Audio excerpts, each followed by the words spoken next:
Decía mi papá, el único lugar donde el éxito viene antes que el trabajo es en el diccionario. Pues como buen ranchero, fuiste y te casaste. Seguirte, claro. Dejar las cosas arregladas. Claro, sí. Que un acto de corrupción también es aceptar un cargo para el que uno no está preparado. Y desde hace casi 10 años no pertenezco a ningún partido político, a ninguno. ¿Le gustaría ser alcalde de Chihuahua? Me encantaría.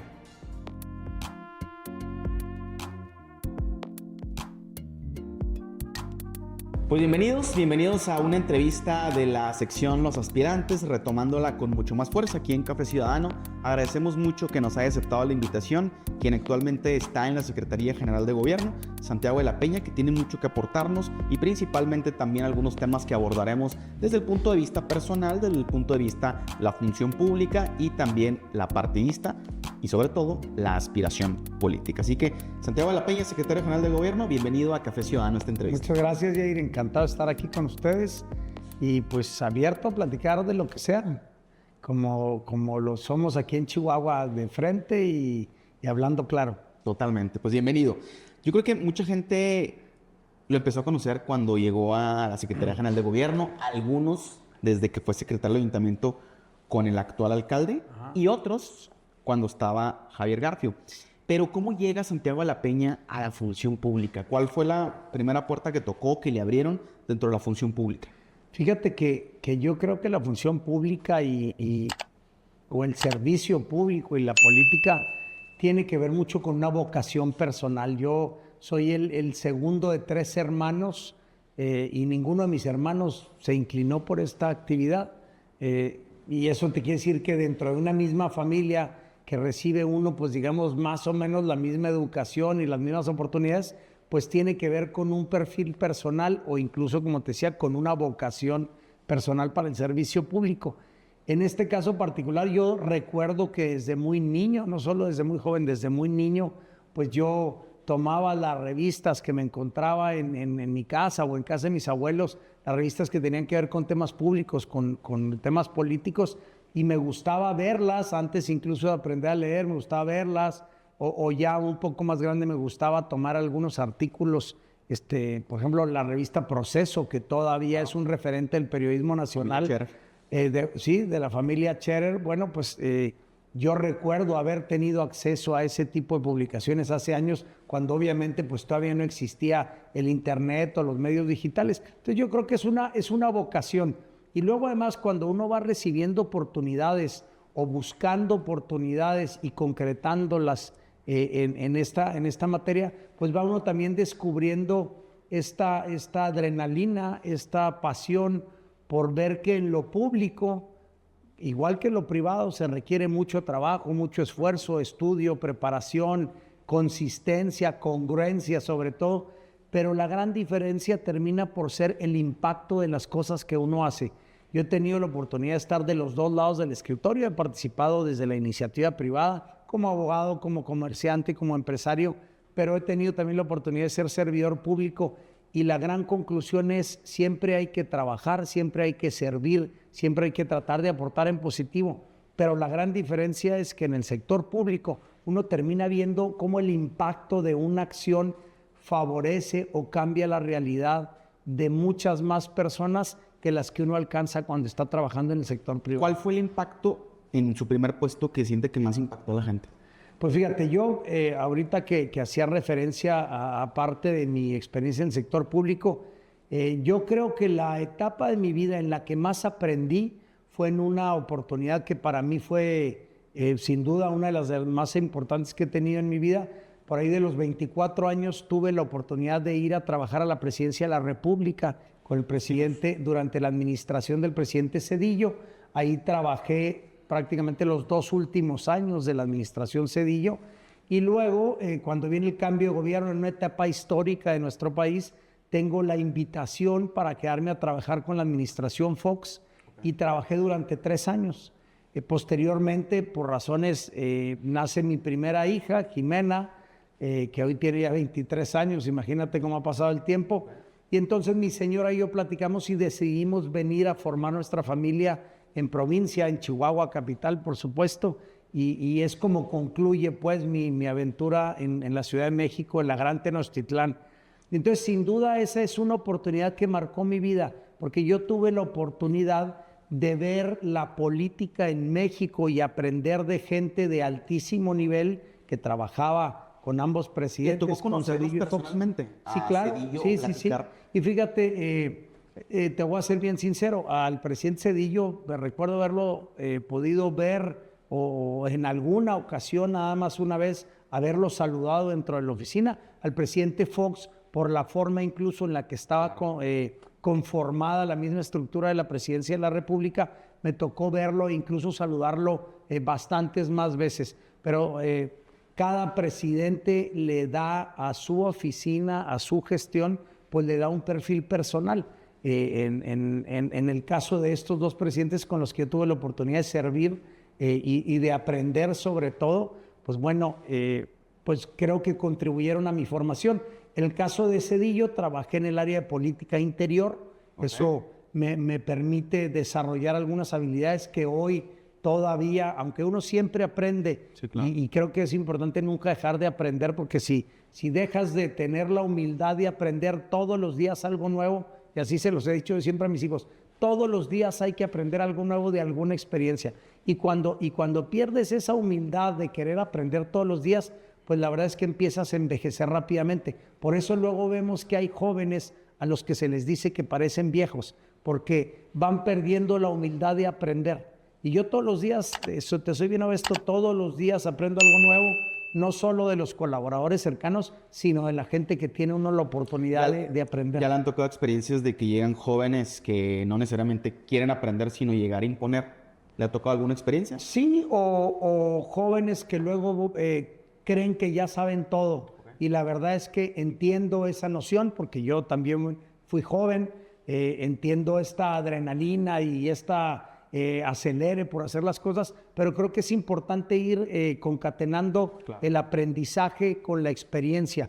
Cuando uno llega a un lugar y cree que sabe todo, me parece que eso es una de las razones por las que luego se empiezan a cometer errores. Ahora la pregunta es, ¿quién es Santiago de la Peña fuera de la función pública?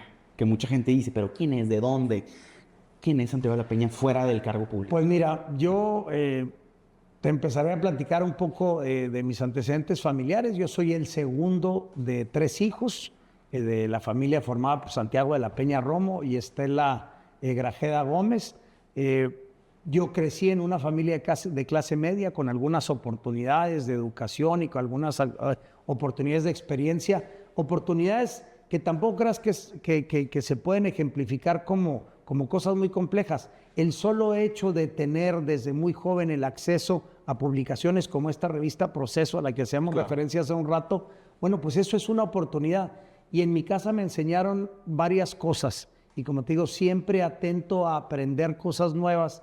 En mi casa me enseñaron, número 1, el valor de la familia, el valor de la vida, el valor de la honestidad, el valor del trabajo, sin duda.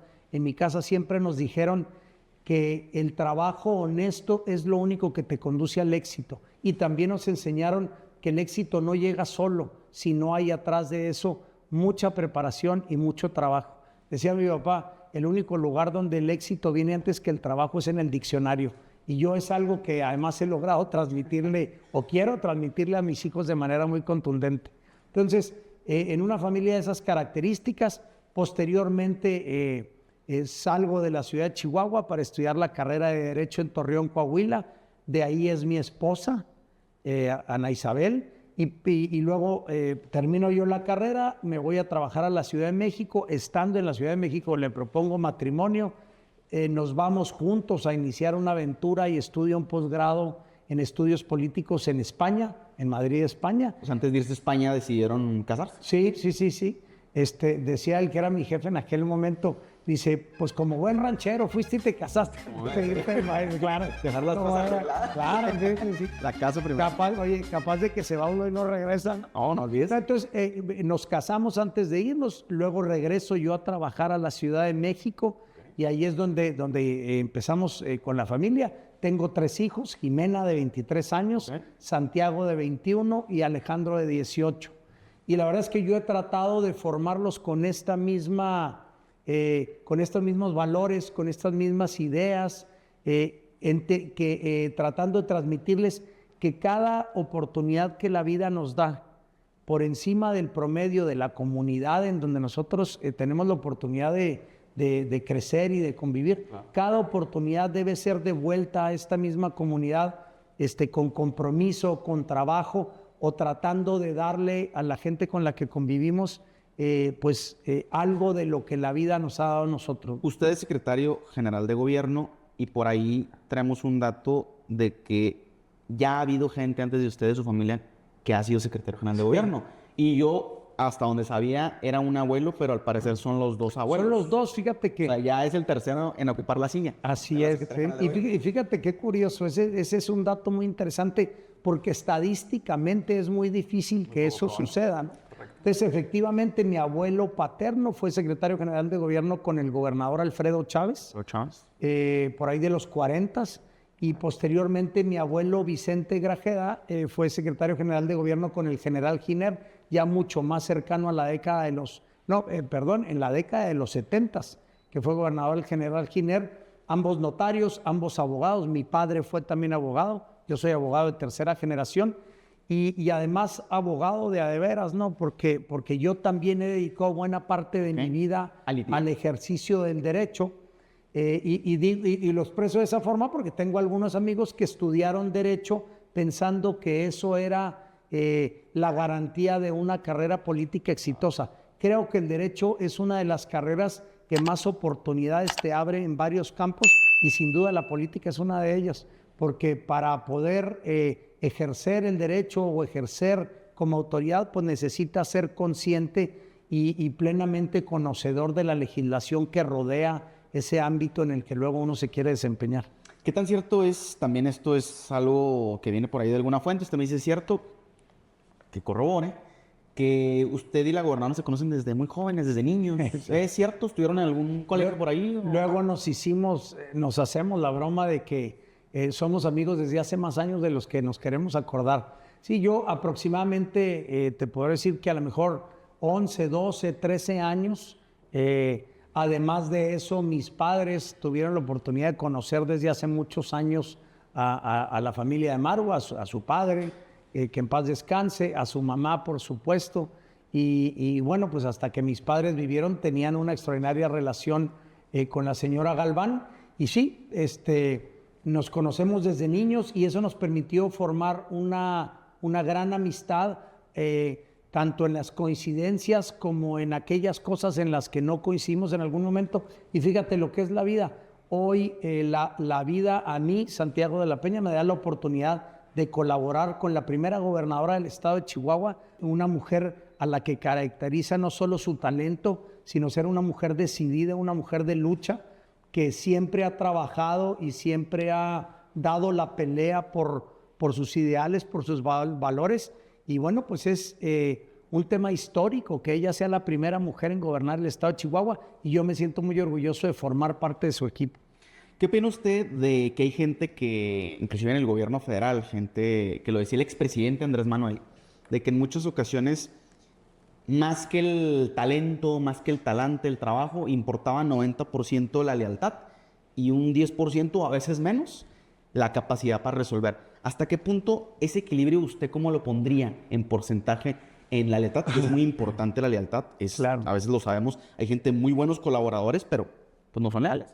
Pero hay gente que a lo mejor no es tan capaz o tan inteligente, pero es muy leal. ¿Cómo poder usted con la gente que trabaja con usted a través del tiempo de poder seleccionar los mejores perfiles? Fíjate que yo creo que esa es una muy buena pregunta, porque creo que la lealtad es un valor que nos define a los chihuahuenses. No por nada está sellado con letras de oro en nuestro escudo, en el escudo del estado de Chihuahua. Pero yo coincido un poco contigo. Creo que esta mala forma de interpretar la lealtad, o más bien esta forma de querer hacer de la lealtad el único valor que cuenta en una administración pública, me parece que es lo que llevó a la pasada administración del expresidente López Obrador a caer en algunos errores como los que hoy estamos viendo.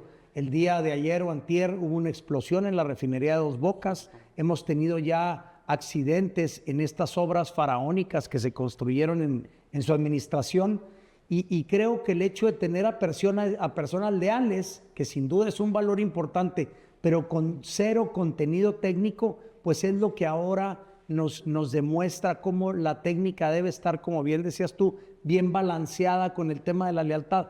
Yo creo que el servicio público nos debe traer de entrada una reflexión. Estamos administrando recursos y estamos administrando herramientas que tienen que estar enfocadas a los ciudadanos. No tiene que ver con un juicio meramente personal. Entonces, si nosotros llegamos a servir a la política o al gobierno, nosotros tenemos que tener bien claro eso y tenemos que servir con lealtad a los ciudadanos, pero tenemos que tener algo que aportar.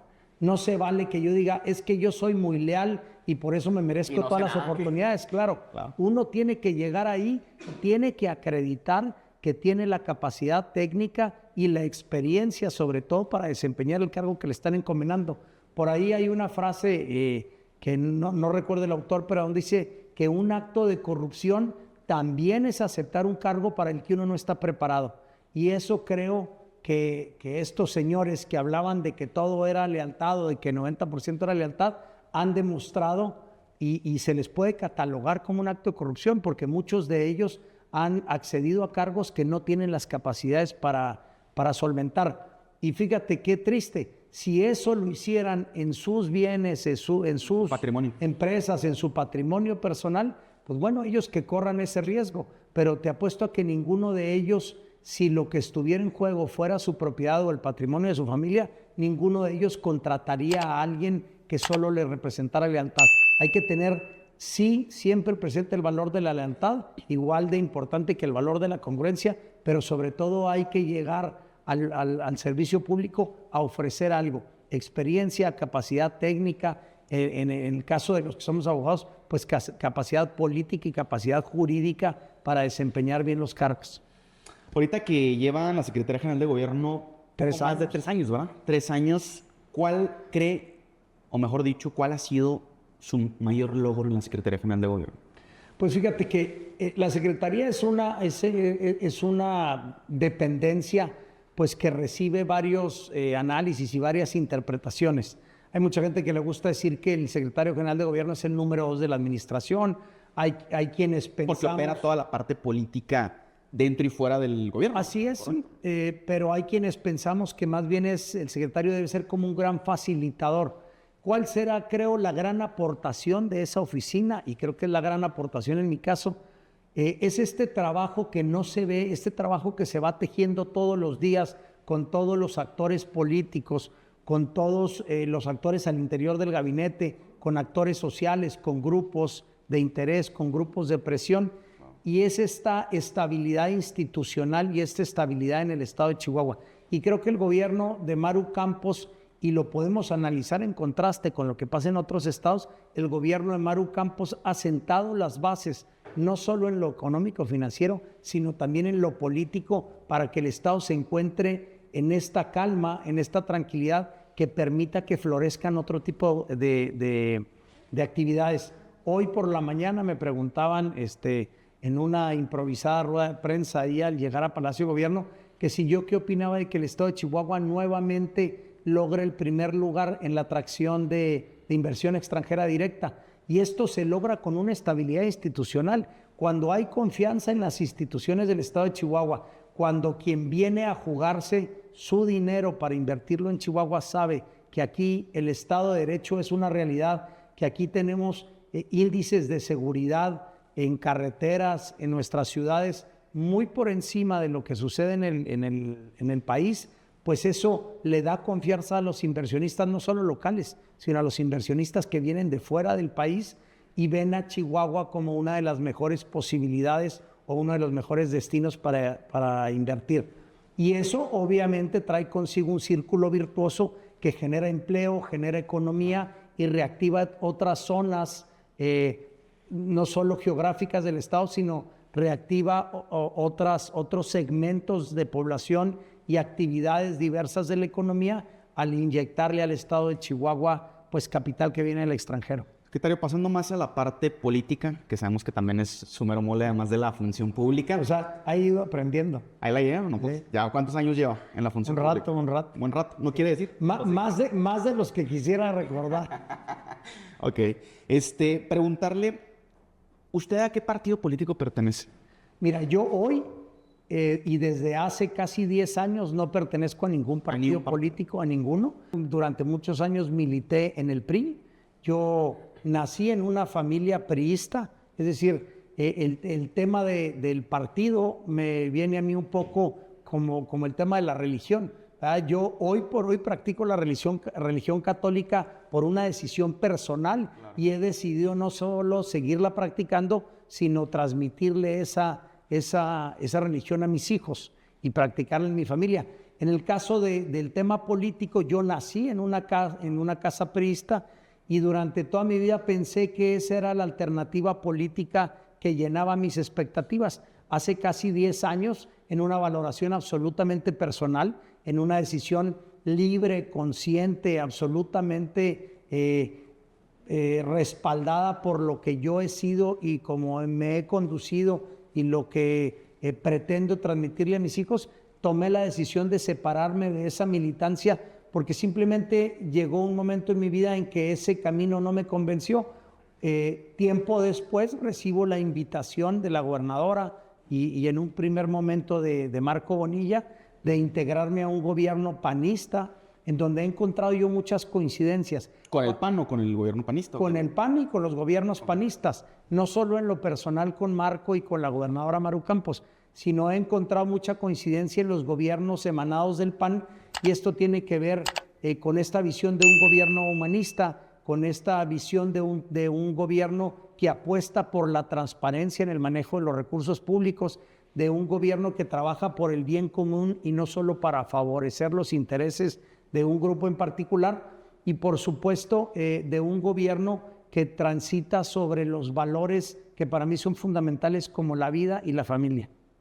Entonces hoy tengo muchas coincidencias con el Partido Acción Nacional. No soy militante de ningún partido. Eso no quiere decir que en algún momento de mi vida no pueda optar por afiliarme yo a un partido como el PAN, pero en este momento soy un ciudadano libre que con toda pasión y con toda dedicación y con toda congruencia trabajo en un gobierno emanado del Partido Acción Nacional. Y en este caso, ¿cuál sería su postura política? ¿Hay alguna postura? Sabemos que esta pregunta puede ser muy amplia, muy en el sentido amplio, pero muchas veces el Partido de Acción Nacional ha dicho patria, familia y libertad, un ejemplo, ¿no? Y usted ahorita mencionó el tema de la familia, de la vida, claro, pero en general, así a grandes rasgos, en ciertos temas o en esa tesitura, ¿cuál sería su postura política? Pues mira, yo me considero un liberal en materia económica. Yo creo que el Estado debe abrazar esta idea de que debe haber tanto mercado como sea posible,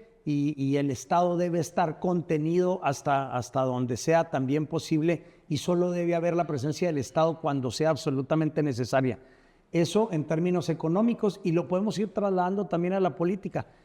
Por otro lado, como te digo, yo no sé cómo le quieran llamar ahora, porque luego de parte de los gobernantes o del partido que gobierna este país desde hace 7 años, pues le han puesto varios motes y les dicen liberales, conservadores, fifís, aspiracionistas y tal. Yo me considero un chihuahuense que sí tiene aspiraciones, y si me quieren decir aspiracionista, no importa. Creo que los chihuahuenses nos hemos forjado en la cultura del trabajo, y que aquí en esta tierra sabemos que quien trabaja obtiene mejores oportunidades. No nos gustan las cosas regaladas. Entonces en lo político yo me ubico hoy más del centro del espectro político. Antes era muy común que se hablara de izquierda a derecha. ¿O centro izquierda? Yo hablaría que en este momento de mi vida me queda claro que donde yo debo estar y donde debo transitar es donde estoy en este momento, en el centro derecha del espectro político. Libertad económica, pasión por defender las instituciones democráticas que han hecho libre este país, también plenamente convencido de que el ejercicio del servicio público tiene que estar apegado a ciertos valores como la transparencia, el trabajo, la honradez, y que esté siempre enfilado al tema del bien común.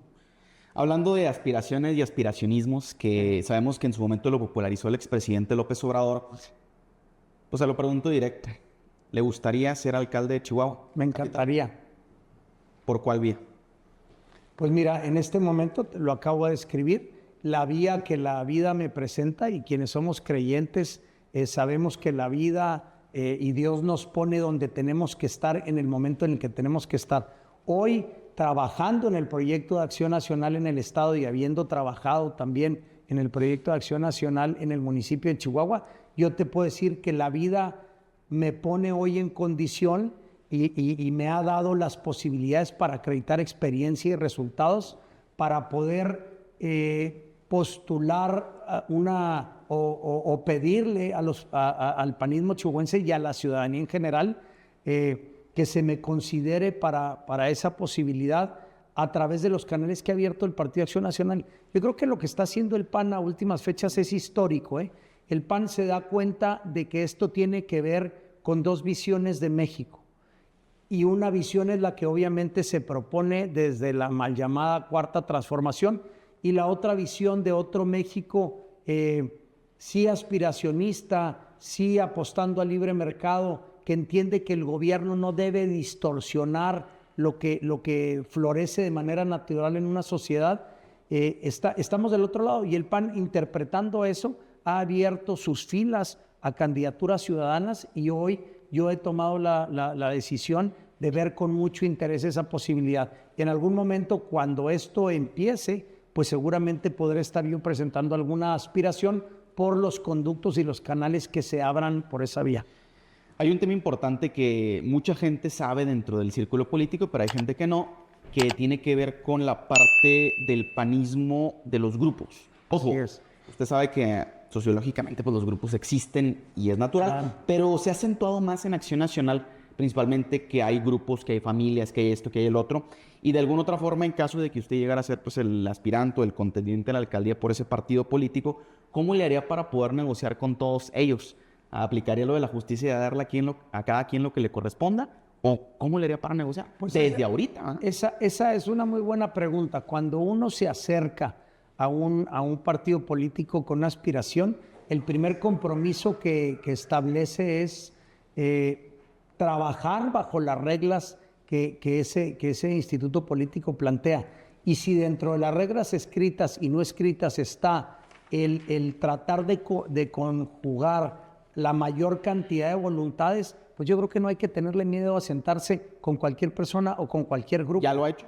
Claro, sí, absolutamente, lo hago todos los días, además en razón de mi trabajo. Hemos trabajado, simplemente te pongo el ejemplo del Congreso, en la fracción parlamentaria del Partido Acción Nacional e incluso los partidos con los que tenemos alguna alianza estable o permanente o evidente, pues eso te invita y te indica que tienes que entrar a esa posibilidad de negociar. Está clarísimo que la propuesta o el proyecto alternativo que debemos construir los ciudadanos para este país, a diferencia de lo que ha planteado en los últimos 7 años la 4T, tiene que ser articulado desde el Partido Acción Nacional. El Partido Acción Nacional es el partido que en mejores condiciones se encuentra para agrupar, para aglutinar a los ciudadanos en esta visión distinta de país. Además de eso, bueno, pues ya se hablará en su momento y será una decisión de las dirigencias de los partidos saber si esto se constituye en una gran alianza de partidos. Pero lo que creo que está clarísimo, y así lo ha expresado el presidente nacional del PAN, Jorge Romero, lo que tenemos que hacer es que el PAN sea el gran articulador de este anhelo social de que este país recupere el ritmo y recupere el camino que veníamos construyendo en los últimos 30 años. Un ritmo de instituciones sólidas, de apostar por un régimen democrático real, por un régimen que además le da a través de sus instituciones la tranquilidad y la claridad al ejercicio de gobierno de cara a los ciudadanos en pleno ejercicio de la transparencia. Hemos visto por el otro lado cómo estas instituciones de transparencia y rendición de cuentas de instituciones democráticas se ha venido desmontando, destruyendo por esta otra visión de México que creo que ya empieza a revelar los defectos del planteamiento original. Se ha invertido grandes cantidades de dinero en obras que no funcionan, que lo único que han traído problemas y que además le han quitado a los mexicanos la oportunidad de contar con servicios médicos de calidad, con servicios de salud como los que merece el pueblo mexicano, con una educación de calidad, y todo el dinero se ha ido a obras faraónicas que, como te digo, han sido mal planeadas, aunque luego se disfracen los problemas de conceptos muy elaborados, como decir que un descarrilamiento de un tren no es un descarrilamiento, sino un incidente de vía, o como el incendio muy grave que cobró la vida de 5 personas, ahora dicen pues que fue un tema controlado de un fuego que no se vio venir. No importa cómo lo nombremos, cuando las cosas funcionan se nota, y cuando las cosas están mal hechas, no funcionan y no le dan a los ciudadanos ningún satisfactor, también se nota. Secretario, ya para ir cerrando, vamos a extendernos más 5 minutitos más en la entrevista porque está muy buena y tenemos nada más 2 temitas más, nada más son 5 minutos. El tema de preguntita rápida, respuestas rápidas, vamos a darle, ¿qué decisión recurrente ha generado más polémica que usted haya tomado? ¿Qué decisión en algún momento tomó? ¿Más polémica? Sí, o más polémica o que más le tomó tiempo decidir.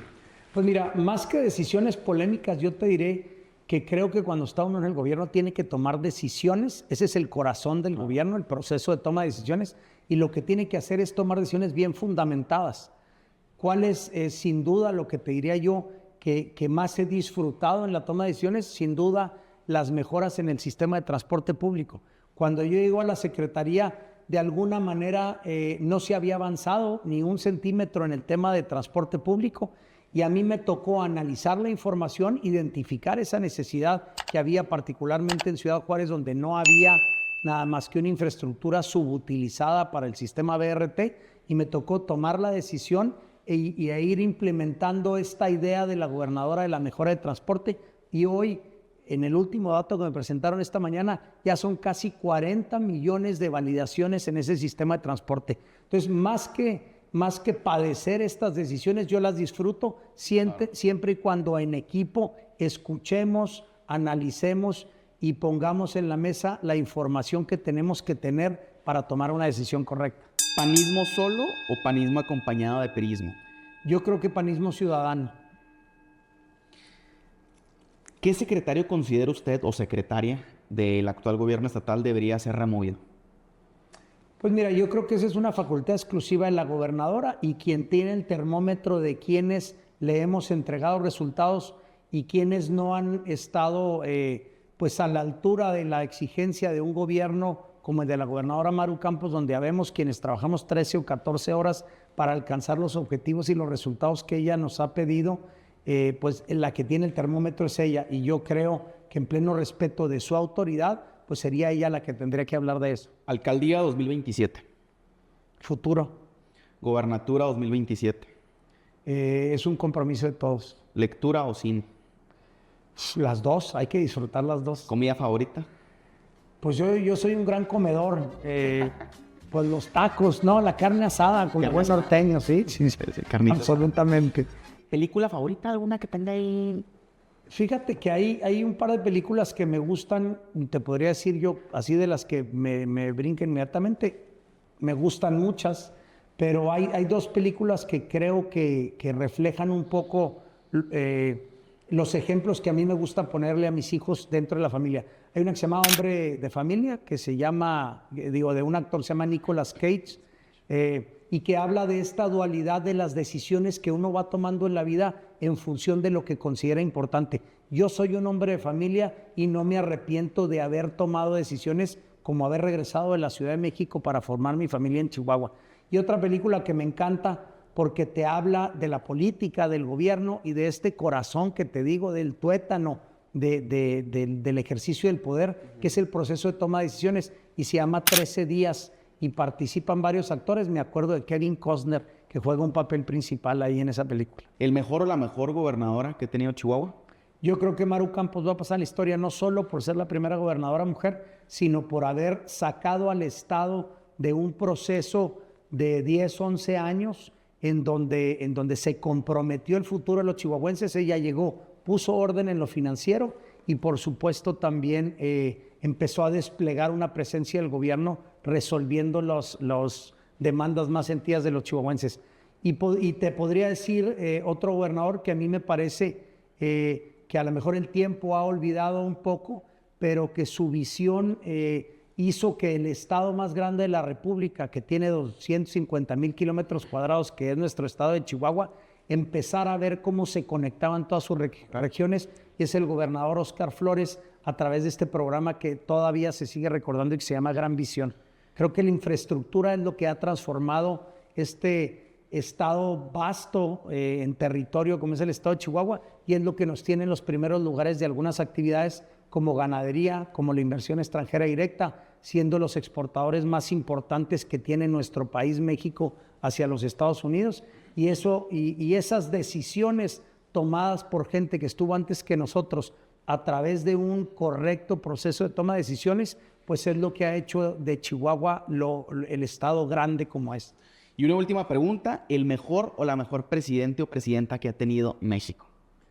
Bueno, pues ese creo que tiene que ver con